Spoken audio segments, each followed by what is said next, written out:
Hello friends, మనం UPSC civil service exam 2025 ప్రిలిమ్స్లో questions చూస్తున్నాం కదా. నెక్స్ట్ క్వశ్చన్ చూద్దాం. నెక్స్ట్ క్వశ్చన్ వచ్చి మనకి అసర్షన్ రీజన్ టైప్ క్వశ్చన్ ఇచ్చారనమాట. స్టేట్మెంట్ 1, స్టేట్మెంట్ 2 ఉన్నాయి. సో ఫస్ట్ స్టేట్మెంట్ 1 చూసుకుంటే, in January in the northern hemisphere the isotherms bend equatorward అనమాట, while crossing the land masses and poleward while crossing the oceans. మనకి ఇక్కడ ఈ statement ఏంటంటే, జనవరిలో northern హెమిస్ఫియర్లో ఐసోథర్మ్స్ అనేవి ఈక్విటోర్ వర్డ్ బెండ్ అవుతాయి. ఈక్విటోర్ వర్డ్ బెండ్ అంటే ఏ వైపుకి? సౌత్ వైపుకి బెండ్ అవుతాయి ల్యాండ్ మాసెస్ని క్రాస్ చేసేటప్పుడు. అదే poleward while crossing the oceans. Poles అంటే నార్త్ డైరెక్షన్లో మనకి ఓషన్స్ క్రాస్ చేసేటప్పుడు ఐసోథర్మ్స్ అనేవి బెండ్ అవుతాయి అనేది ఫస్ట్ స్టేట్మెంట్ అంటనమాట. సో ఈ statement correct. So second statement చూద్దాం. సెకండ్ స్టేట్మెంట్ వచ్చి, in January the air over oceans is warmer. So air అనేది ఓషన్స్ మీద వార్మర్గా ఉంటుంది జనవరి మంత్లో. ఓవర్ ది ల్యాండ్ మాసెస్ కంటే కూడా ఓషన్లో మనకి వార్మర్గా ఉంటుంది. జనవరి అంటే ఏంటి? మనకి నార్థన్ హెమిస్ఫియర్లో వింటర్ అనమాట. వింటర్ అప్పుడు ల్యాండ్ మాసెస్ కూల్గా ఉంటాయి కంపేర్డ్ టు ఓషన్స్. ఎందుకని? వాటర్ స్పెసిఫిక్ హీటు హయ్యర్గా ఉంటుంది. సో నెక్స్ట్ ఇంకా మనకి నార్థన్ హెమిస్ఫియర్లో ఇంకా ఏంటంటే కరెంట్స్ కూడా ఉంటాయి, వామ్ కరెంట్స్ అని. సో దానివల్ల కూడా మనకి ఓషన్స్ అనేవి వామ్గా ఉంటాయి నార్థన్ హెమిస్ఫియర్లో జనవరిలో. సో అది మనకి ఈ స్టేట్మెంట్ 2 అనేది కరెక్టే. Both statements correct. Statement 1, statement 2 correct. Statement 2 explains statement 1. So మనకి ఆన్సర్ అనేది ఏ అవుతుందన్నమాట. Both statement 1, statement 2 are correct and statement 2 explains statement 1. So మనం ఇప్పుడు కాన్సెప్ట్ చూద్దాం. మనకి ఎన్సీఆర్టీ టెక్స్ట్ బుక్లో నీట్గా ఉంటుంది, క్లాస్ 11th ఎన్సీఆర్టీ టెక్స్ట్ బుక్లో. ఇక్కడ మీరు అబ్జర్వ్ చేసుకుంటే డైరెక్ట్ స్టేట్మెంట్స్ అనమాట. డైరెక్ట్ స్టేట్మెంట్స్ని క్వశ్చన్గా ఫ్రేమ్ చేశారు. సో మనకి ఇక్కడ చూడండి, in January the isotherms deviate to the north over the ocean. అంటే మనకి ఓషన్లో నార్త్ వైపుకి ఉంటుంది. ఓషన్స్లో నార్త్ వైపుకి అంటే ఓషన్స్లో మనకి నార్త్ వైపుకి ఉంటుంది. అంటే north pole side, poleward అనుకోండి. అదే ల్యాండ్ మాస్ వైపు అయితే సౌత్ వైపుకి ఉంటుంది. సౌత్ అంటే మనకి ఏమొస్తుంది? నార్థన్ హెమిస్ఫియర్లో సౌత్ ఏముంటుంది? ఈక్వేటర్ వర్డ్ ఉంటుంది. సో అందుకని మనకి ఫస్ట్ స్టేట్మెంట్ కరెక్ట్ అనమాట. తర్వాత మనం దీన్ని ఎక్కడ అబ్జర్వ్ చేయొచ్చు అని ఒక ఎగ్జాంపుల్ ఇస్తున్నాడు. నార్త్ అట్లాంటిక్ ఓషన్లో మనకేమవుతుంది? Presence of warm ocean currents ఉంటాయి, like Gulf Stream, North Atlantic drift.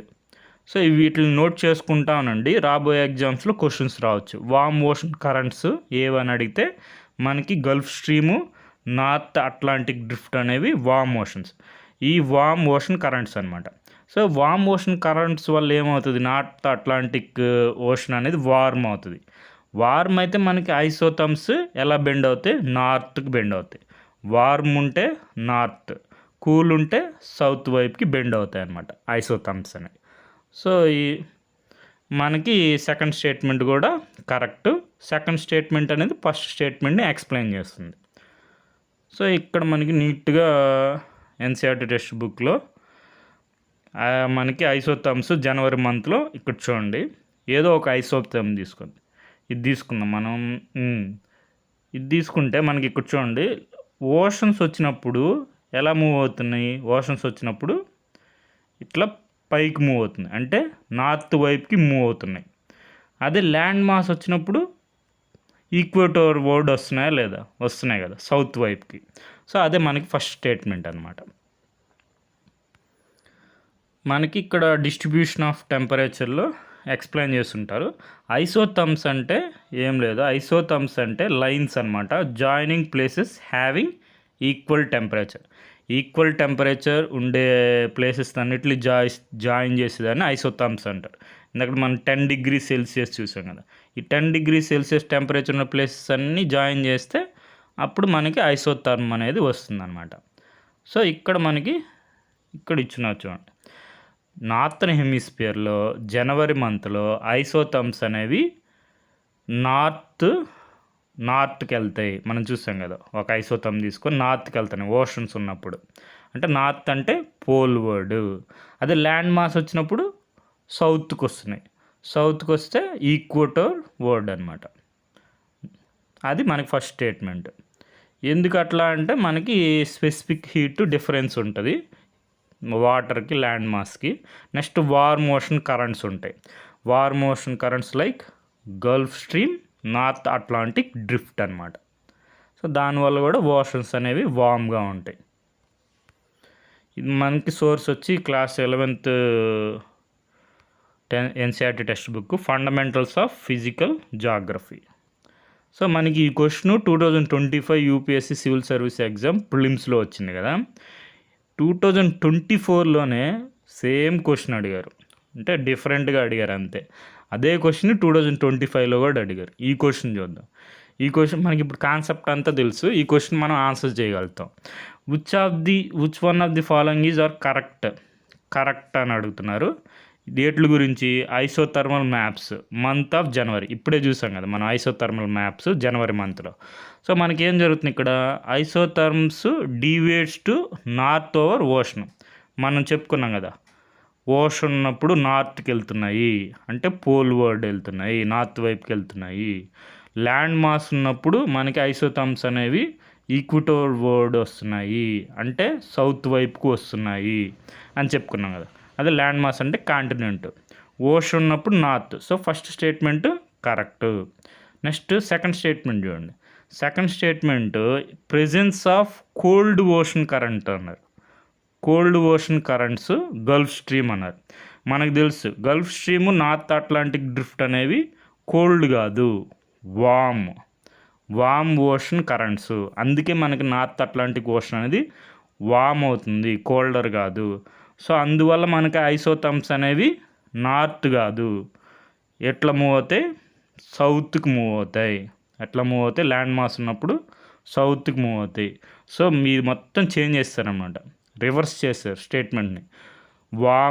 వామ్ చోట కోల్డ్ పెట్టారు, సౌత్ చోట నార్త్ పెట్టారు. అంటే సెకండ్ స్టేట్మెంట్ ఇన్కరెక్ట్. మనకి కరెక్ట్ ఇన్ఫరెన్సెస్ అడిగారు కాబట్టి మనకి స్టేట్మెంట్ 1 అనేది కరెక్ట్.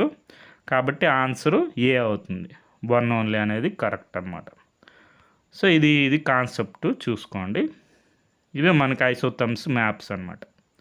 సో ఏదో ఒకటి గుర్తుపెట్టుకోండి చాలు. సో ఇక్కడ ఓషన్స్ ఉన్నప్పుడు ఎలా వెళ్తున్నాయి, నార్త్ వైపుకి వెళ్తున్నాయి. ల్యాండ్ మాస్కి వచ్చేటప్పుడు సౌత్ వైపుకి వచ్చేస్తుంది. ఇది మనకి class 11th NCERT text book fundamentals of physical geography. So next ఇంకా కూడా కొన్ని ప్రీవియస్ క్వశ్చన్స్ చూసుకుంటే యూపీఎస్సీ సివిల్ సర్వీస్ ఎగ్జామ్ ప్రిలిమ్స్లో ఇక్కడ మనకి 2 స్టేట్మెంట్స్ ఇచ్చారు. Assertion reason type question. మనకి ఇప్పుడే చెప్పుకున్నాం concept. The temperature contrast between continents and oceans is greater during summer than in winter. మనకి గ్రేటర్గా ఉంటుంది సమ్మర్లో. ఎందుకని, specific heat of water is more than that of land surface. మనకి స్పెసిఫిక్ హీట్ అనేది వాటర్కి ఎక్కువ ఉంటుంది. స్పెసిఫిక్ హీట్ అంటే ఏం లేదు, మనకి ఒక యూనిట్ ఆఫ్ ఎనర్జీ. మనకి వాటర్ స్పెసిఫిక్ హీట్ చూసుకుంటే 4.2 జౌల్స్ గ్రాము డిగ్రీ సెల్సియస్ అనమాట. సో మనకి 4.2 జౌల్స్ ఎనర్జీ కావాలి 1 గ్రామ్ వాటర్ని 1 డిగ్రీ సెల్సియస్ టెంపరేచర్ ఇంక్రీజ్ చేయడానికి. సో అదనమాట స్పెసిఫిక్ హీట్. ఇది చాలా హై అనమాట. అట్లయినా గుర్తుపెట్టుకోవచ్చు. లేదంటే మనకి సింపుల్గా బావి తెలుసుంటే మనకి ఎండాకాలంలో మనం బావిలోకి ఈతకి వెళ్ళినప్పుడు చూడండి, ల్యాండ్ మనకి బాగా వేడిగా ఉంటుంది, అదే బావిలో నీళ్ళు చాలా చల్లగా ఉంటాయి అన్నమాట. సో అదే మనకి స్పెసిఫిక్ హీట్ డిఫరెన్స్ అనమాట వాటర్కి ల్యాండ్కి. సో అది మనకి స్టేట్మెంట్ 2 కరెక్ట్, స్టేట్మెంట్ 2 మనకి ఎక్స్ప్లెయిన్స్ స్టేట్మెంట్ 1. సో మనకి ఏ అనేది answer. Both statement 1 and statement 2 are correct. Statement 2 is correct explanation of statement 1. తర్వాత ఏంటి, surface of lake is frozen in severe winter అప్పుడు లేక్ సర్ఫేస్ మొత్తం గడ్డగట్టిపోయింది. కానీ గడ్డగట్టిపోయిన సర్ఫేస్ ఉన్నా కానీ కింద వాటర్ మాత్రం లిక్విడ్గానే ఉంటాయి. వాట్ ఈజ్ ద రీజన్ అంటే ఇది మనకి అనామలస్ ఎక్స్పాన్షన్ ఆఫ్ వాటర్ అంటారు. వాటర్ మనకి 4 డిగ్రీ సెల్సియస్ వరకు టెంపరేచర్ డిక్రీజ్ అవుతూ ఉంటే కాంట్రాక్ట్ అవుతూ ఉంటుంది.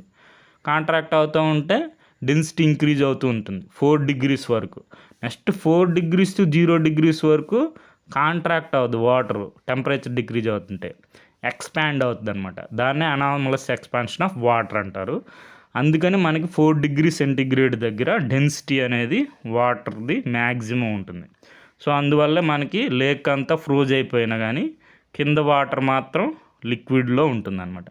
అందుకే మనకి ఆక్వాటిక్ లైఫ్ అనేది సర్వే కాగలుగుతుంది వింటర్లో, సివియర్ వింటర్లో కూడా. సో సి అనేది మనకి ఆన్సర్. సో ఇది మనకి anomalous expansion of water concept.